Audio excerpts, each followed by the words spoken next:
Modding is what carries you through Warframe. If you don't believe me, try throwing yourself into a mission with a level 30 weapon and a level 30 Warframe. I promise you, besides the very first mission, which I think is called E Prime, you're not getting past anyone.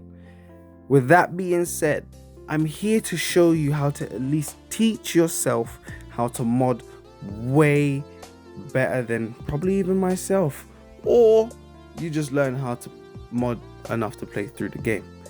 So I'm gonna try my best. This was a request from somebody. I'm gonna put them here in the video, their comment. It was a request from someone to make this video so I can kind of clear it up for people. I'm not gonna lie to you, I'm definitely not breaking down mods and cracking them in half and all of these things that you see all the bigger YouTubers do.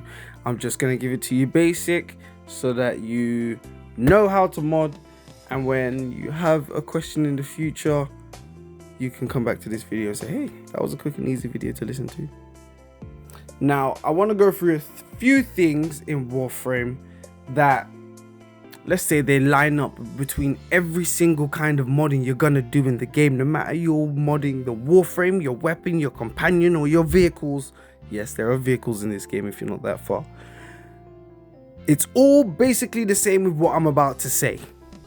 First things first, the mod capacity.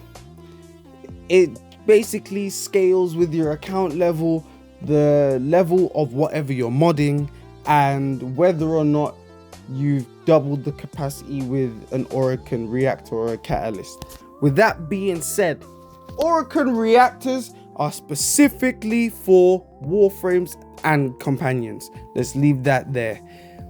Arcane catalysts are for all weapons and weapon types. That's where I'm leaving it. It's all weapon type. I don't know how much easier I can make that for you. In my opinion, the next thing to talk about are the polarities on each of the mods. There are three main mods polarities. It's the V polarity, the D polarity, and the dash polarity. I'm not gonna lie, I don't know the actual names of them. I do, but I don't remember them at this very moment. And you're not going to call them by what they're actually called. Let's be real. Anyway, in the Warframe modding section, I will go into a little bit more detail, but the general rule of thumb is if the polarity is exactly the same as the mod, then you're going to use up half of the capacity of the mod. That's really all you need to know, because if you're gonna go and put the wrong polarity in that slot, you either done it on purpose or by accident. There is no in between as to why you would do that, because you know, that's just common sense in my opinion. Now then, if that is all the similarities and common differences between all of them, let's get cracking and start with the Warframe modding explanation. So, with the Warframe modding section, it's as I said in the beginning, with polarities and the Arcane catalysts. I've already got one on, which doubles your capacity, the yellow potatoes or whatever people call them. To add a polarity to your Warframe, you can polarize or do polarization on the Warframe. There are three different Forma types for the Warframe to polarize it.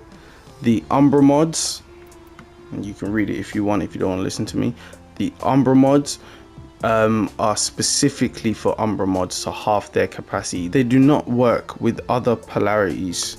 No matter what you put on, they only work for Umbra mods. These you might end up having a bunch of from different rewards, or whether you've built them or not for other Warframes, but you're not really going to use these a lot. The Formas, they are the normal polarity switches. With these ones, like it should say on here, I'm not going to read it because I already know what it does.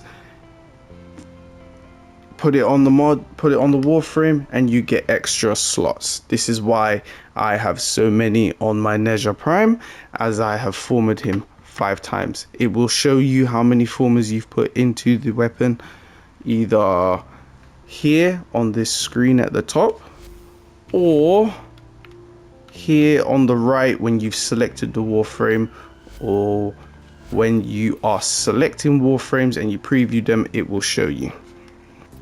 And the one polarity that I did just miss is the Omniformer.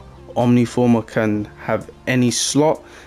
The only problem with Omniformers is the fact that when you're building them, they cost 4 Formas and Niacan extract. The 4 Formas are kind of annoying to make because they do take quite a while to build, almost 24 hours. And the Niacan extracts are just irritating to get because they're so expensive from the Nightwave. If you've got far enough in the game, you will have the Archon Shards. These are with the helmet system. I will do a video on that later on at some point, but these shards will increase certain stats, which is why on a plain Warframe build, I've got 145 strength before I've added any mods. But like I said, this is later on in the game. You will get to that. The game might not explain it to you, but you will understand it with other YouTube videos and some of my videos. You have the Arcane Slots here. Weapons, Warframes, and other stuff in the game will have Arcanes. Adding Arcanes will add extra buffs to your Warframe. So like this one, on hit, Arcane Strike on hit, you will gain attack speed, which works quite well, to be honest. It's one of my favorite mods, Arcanes. But again, this is for later on in the game. If you want to hard farm these, you can. Some of them are a lot more tedious than others, like Arcane Energize. Before a lot of the updates in the last couple of years, you had to grind out certain hard bosses, but they've made it a lot easier to get these. But back to the main thing on Warframes, you have the 2 top slots. You've got the Aura slots and the Exilus slots. These are specific slots for these specific mods. With the Aura slots, with the Aura mods, you can't add them into the build without adding them to the Aura slot. Adding these will increase your capacity. As you can see, I've got plus 14. If I take this off, my mod capacity goes down by 14. In the Exilus slots, it does not increase your capacity, it just decrease the polarity on that mod slot will decrease the amount it costs, to put it simply. And that's pretty much it, I think. If you've got any more questions, I'm going to make a short on it. I'm not gonna make a new update video for a good while because this video is made to be as simple as I can possibly make it.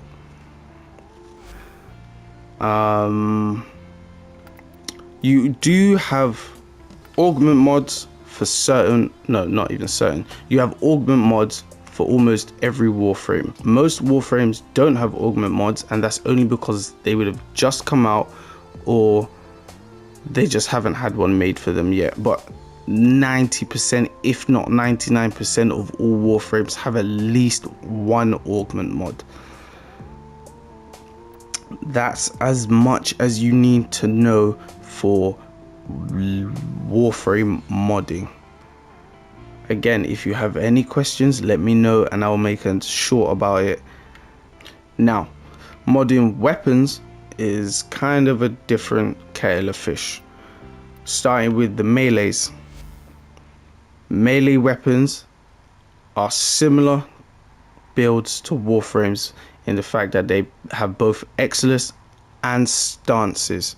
Stances work as the same as auras, except instead of helping other warframes, it helps the specific weapon. It changes the way the weapon does its basic attacks in different directions and all of these other stuff. Okay, so here in a fresh modding scenario, you won't have the combos. Once you add the stance mod, you gain the combos, and it tells you what it does. Hovering over them will tell you what stats each combo does, and you can go over this in your own time with different weapons and different stances. The reason I say this to do in your own time is because the different weapon types in the game have different stance mods. So if I go to a hammer, it will have Crushing Rain, which is exclusive to the hammer category. Whereas if I go to the Broken War, which I'm pretty sure is a sword, all the swords will get the same mods as the Broken War. I do want to leave a little note here saying that with the stance mods, the reason I say to do it in your own time is because you should keep them unleveled until you find the stance that you like to play with, because in my opinion that's just more of a play style kind of thing to go through, not a oh you need to rank this up so you can do this. With the secondaries and the primaries, they will only have the Exilus slot. Again, you have to have a weapon Exilus adapter to unlock these, and I would only do this to your favorite weapons. Do not, in my opinion, do not waste the adapters, the Exilus adapters, unless you really like that weapon or there's just one big benefit only the adapter can fix. In this case would be Steady Hand. And another thing about the weapons in the game is a lot of them will have unique traits. They will come up at the top and they will tell you what they do. It's just a good little note for what that weapon does and how it works. Another way you can see what the traits before you actually pick them is by just reading the description of the weapon once you've selected it, or as you're looking through the weapon selection to pick a new weapon.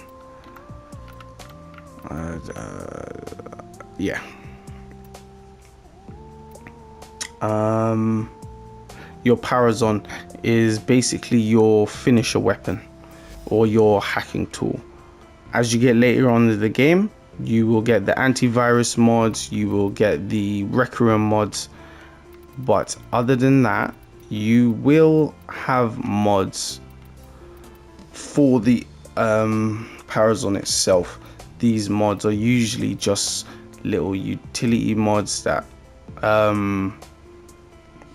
you will end up liking. You probably won't even focus on these once you've put them on, but here are the mods that I have on.